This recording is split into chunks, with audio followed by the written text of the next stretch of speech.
Сәлем достар, баршаңызға менің каналыма қош келіпсіздер. Бүгін мен сіздерге керемет небәрі 5 минутта дайын болатын тіке басардың рецептімен бөлісемін. Қамырының өзі керемет үгітіліп шығады. Небәрі 3 заттан дайын болатын осындай керемет рулеттің рецептісін соңына дейін қарап, лайк басып, комментарий жазуды ұмытпаңыздар.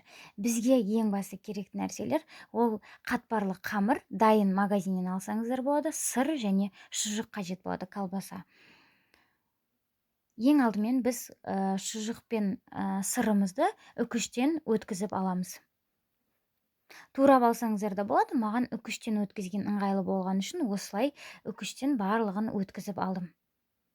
Толықтай барлығын өткізіп болған соң, енді қамырымызды жайып аламыз. Алдымен үстелдің үстіне азғана ұнымызды сеуіп, үстіне қамыр сеуіп, қамырымыздың үстіне де кішкене ұн сеуіп, жақсылап төрт бұрышты қылып жайып аламыз. Қамырымыздың жұқа болғаны жақсы бізге.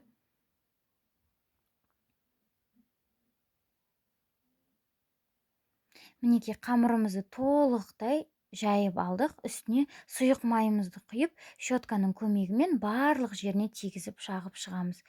Майымыз көп болу қажет емес, аз ғана болса болады. Енді үстіне шұжықтарымызды сеуіп шығамыз.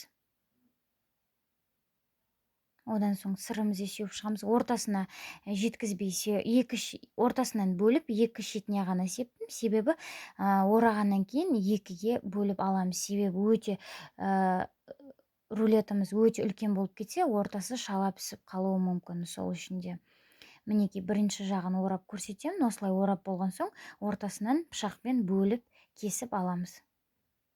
Мінекей өздеріңіз видеода көріп тұрғандай, енді осыны орта-орта қылып кесіп бөлектерге бөліп аламыз.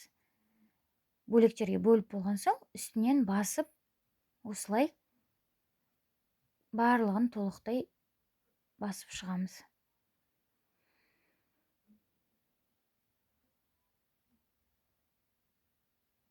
Мінекей осылай табамызға барлығын жайғастырып аламыз да, қызып тұрған печкада 180 градуста 20-25 минут пісіріп аламыз. Мінекей өздеріңіз көріп тұрғандай көтеріліп, әдемі болып пісіп шығып жатыр.